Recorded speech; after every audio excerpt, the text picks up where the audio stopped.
All right, let's get into it. We're going to tackle one of the most chilling enigmas in criminal history, Ted Bundy. Now, this was a man whose name is basically shorthand for evil. But his face was the kind you'd trust. A promising law student, maybe a future politician, definitely a friendly neighbor. So how could someone who seems so completely normal be an absolute monster? Well, that's the paradox we're digging into today. And this, right here, is the core terror of the entire Ted Bundy story. See, this isn't about some creature lurking in the dark. It's about that ice-cold realization that the most dangerous predators, they don't look like monsters.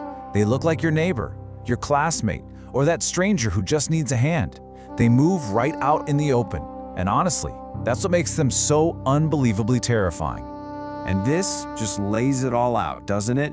On one side of the ledger, you have the public Ted Bundy, handsome, smart, a law student with a seriously bright political future.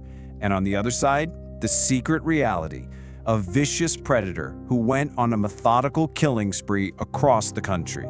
And the scariest part is, these two identities lived inside the same man. So, that's the million-dollar question, isn't it? How does a man build such a believable mask? What happened in his past that allowed this monster to grow and take over? And how did he learn to turn his own charm into a weapon, becoming one of America's most infamous serial killers? To even begin to get an answer, we have to go all the way back to the beginning. We've got to look at the very foundation of his identity, an identity that, as it turns out, was built on a lifetime of secrets and a childhood that was anything but normal. You know, Bundy himself loved to paint this perfect picture of his youth, total American sunshine. But the reality? It was dark. He was born into a secret. His own mother pretended to be his sister to hide his true parentage. He was actually raised by his grandparents, and his grandfather was apparently a violent, abusive man. So from day one, his entire identity was fractured, and that became the fertile ground for a deep, simmering rage. And the cracks, they started to show pretty early on. And we're not talking about typical teenage acting out. These were some classic, chilling warning signs. There were reports of animal cruelty. He developed this hunger for voyeurism, sneaking through quiet neighborhoods at night, just a shadow peering through windows, stealing people's sense of safety long before he ever started stealing their lives. So let's fast forward to the 1970s. That childhood rage is now a full-blown inferno, and the predator inside him starts to perfect his camouflage. He's about to unleash a systematic campaign of terror, and his charm, that's going to be his deadliest weapon. Bundy's method was it was terrifyingly simple, and man, was it effective. It was basically a masterclass in twisting human empathy against itself. First, he'd put on a show of being vulnerable, wearing a fake cast, using crutches.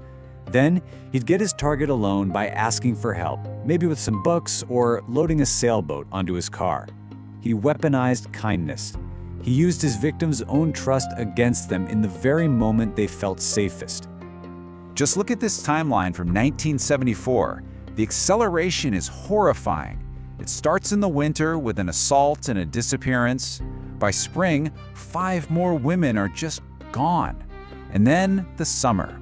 This is the peak of his audacity. He kidnaps 2 women in the middle of the day from a packed public beach. This wasn't just killing anymore, it was a performance. And the entire state was his captive audience. So this begs a huge question, right? With this many victims, how in the world did he get away with it for so long? Well, the answer is pretty simple and pretty scary. It lies in the investigation's biggest blind spot. They were looking for a monster, not the guy living next door. The main psychological hurdle for the police was something called cognitive dissonance. I mean, the idea that this savage killer could also be a handsome, well-spoken law student, it just didn't compute. It created a mental roadblock. For instance, when his own girlfriend reported him, police just couldn't bring themselves to take it seriously because he seemed so normal. He just didn't fit their picture of a monster. And on top of that, you have to realize they were dealing with an absolute avalanche of information. At the peak of the investigation, police were getting over 200 tips a day. They were literally drowning in data. The name Ted and the mention of a Volkswagen kept popping up, but in that massive flood of information, the signal just got completely lost in the noise. I mean, this slide says it all. Look at this mismatch. The police were out there hunting for a social outcast, some loner from the fringes of society who, looked like a monster. But Bundy, he was charming, politically active, a law student who looked like a total gentleman. This disconnect was his greatest defense. It was so powerful that even after his own girlfriend named him as a suspect, they dismissed her. He just didn't look the part. So when the law finally did catch up with him, Bundy didn't run and hide. Oh no, he performed.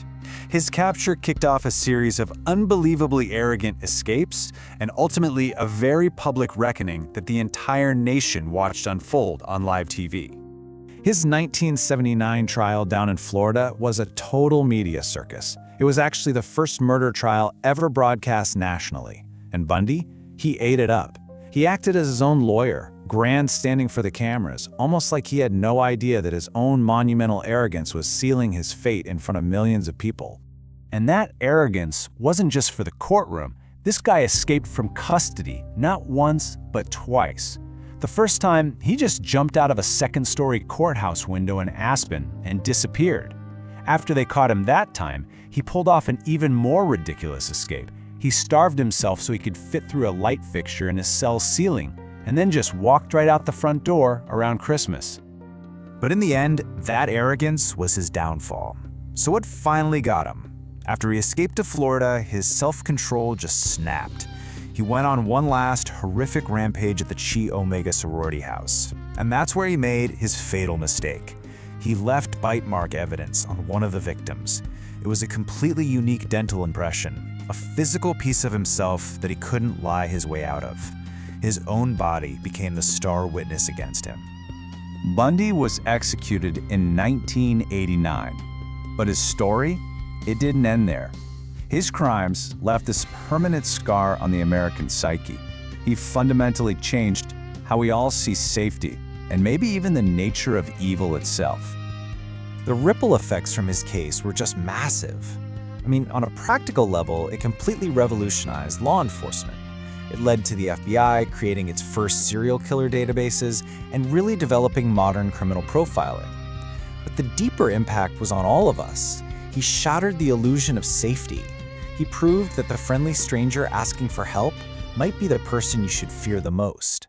And get this, even today, new DNA tech is still linking him to cold cases, finally closing the book on mysteries that are decades old. And that, really, is the most terrifying takeaway of all. Ted Bundy's ultimate legacy isn't just the number of lives he destroyed, it's the trust he destroyed. He killed the deeply held belief that we can spot evil when we see it. And he left us all with this lingering, unsettling question. How well can you ever really know the person standing right next to you?